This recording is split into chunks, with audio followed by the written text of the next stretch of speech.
Okay, guys. I'm just doing a video today because it's something that I've just noticed recently. Like watching videos online and looking at pictures online of certain new Hot Toys coming out, namely the Nick Fury figure played by Samuel L. Jackson, part of the Avengers line, and the Captain America rescue version. And I was just looking online just now, and I saw the latest figure, the Catwoman from the Batman movie, because that's been displayed at Anycom, and on the Batpod, and that had the same sort of like obvious neck and head connection that just wasn't flush at all. And I don't know, I've noticed it, as I say, in those other two figures that I mentioned earlier on, and now the Catwoman figure, and I just think it looks really off. This connection thing with the head and neck, that I don't know why a company like Hot Toys, which is known for its like high class finishes of stuff and its quality products, are producing these figures with these obvious defects, I'd call it, really, with the neck and the head with the obvious gap. Now in the world of 1/6 scale action figures, there are currently two options, I find, to making your figure up with the head and neck problem, and that is, I've got a couple of figures, well, four figures to demonstrate it. And as you can see, here's the T1000 figure, and it's got the neck and the head sculpt all in one, and then it connects with a ball joint onto the body like that. Now this looks great because there's no obvious gap, because it's all in one, the neck and the head. Obviously its limitation is you get that horrible like connection point just there, but this is fine in the case of the T1000, because he's got that under t-shirt, which if you move it up and manipulate it, it can hide that gap, no problem at all. It's the same case with the Blade figure, which again he wears a high t-shirt, high neck t-shirt, and again it's a similar connection, the neck and head all in one, and it hides that connection, no problem. Now the problem you get is when you get figures that need open necks and exposed necks, and obviously that is not an option because it would just make the figure look a bit ridiculous, really. So that works with figures that you can actually close the neck off and wear stuff that are high up to the neck connector. So we've got a couple more figures here, and they're of the different variety where the body is all, the body and the neck is all in one, but the head sculpt is actually the separate piece. It's like that on my Wolverine figure, my T800 figure, and a number of other figures. Now this has seemed like a great alternative, because it obviously it gives the illusion that it's an all-in-one figure when it actually is not, and the head is separate. And as you can see on the Wolverine, the hair and the jawline and the neckline is really well sculpted, so you can see no discernible gap.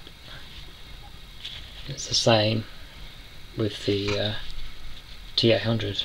It's maybe a little bit more obvious with the T800, but still it's more than acceptable. Now the latest figures that we've seen, Captain America rescue version, the Nick Fury, has a real obvious gap between the neck and the head sculpt, and I think it's a problem with the latest bodies that Hot Toys have released for these figures. The neck in these figures is quite malleable and quite rubberized, and that gives it flexibility.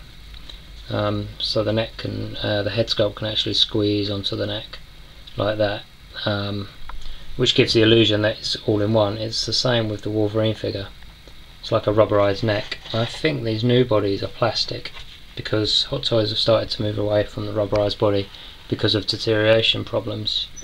I can see where they're coming from, of course, with the deterioration problems, which have been noted for quite a while. Bodies cracking and stuff like that, but it seems that they've made an oversight, and it's resulted in neck and head sculpts not fitting flush. Now, for a lot of people it wouldn't be a big issue, and it's not a big issue really, but for me personally, I just would find it a little bit of a bugbear if I bought those figures and it had these obvious gaps between head and neck. I don't even like it, for example, where my T1000, his t-shirt, from time to time just falls down and exposes the neck. If I notice that in my detail, I have to go to the figure and just prop his t-shirt up again. It's just something that I would do as force of habit. But that is really just why I'm doing the video, really, because as I said, I've seen it in another figure now. I've seen it in the Catwoman figure that is going to be released by Hot Toys. As I said, I saw it in the Anycom pictures, and that looks the worst yet. It's obviously on a female body. I hope it's just a prototype, and that they've just plonked the head on some random body, because it looks absolutely awful, the connection between head and neck, and I would not get that figure purely on that basis because of the obvious defect in the head and neck connector. Now, as I said, I think I've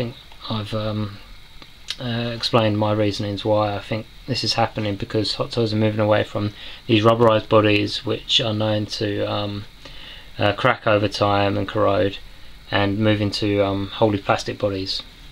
As I said, you get a lot of flexibility in these rubber bodies, and it helps the head sculpt, which is solid plastic, to actually mould around the neck and fit quite snug, so you can't see any discernible gap. I personally would avoid figures that had this defect, as I think if you're paying top whack for these sort of figures, then you can't expect defects like that. And maybe Hot Toys, in their haste to produce so many figures, and because I do believe that this collecting of high-end figures is becoming more and more popular because of the sheer skill and the sheer excellence of the artistry and the production values in Hot Toys, that they're rushing these figures off the production line, and QC, quality control, is taking a bit of a hit. And this wouldn't be so bad in a way, but prices, if these figures are coming out in more demand, then prices, as far as I can see, are not coming down. If anything, they're going up for these figures, and I don't think that should be the case if the quality of the figures are going down.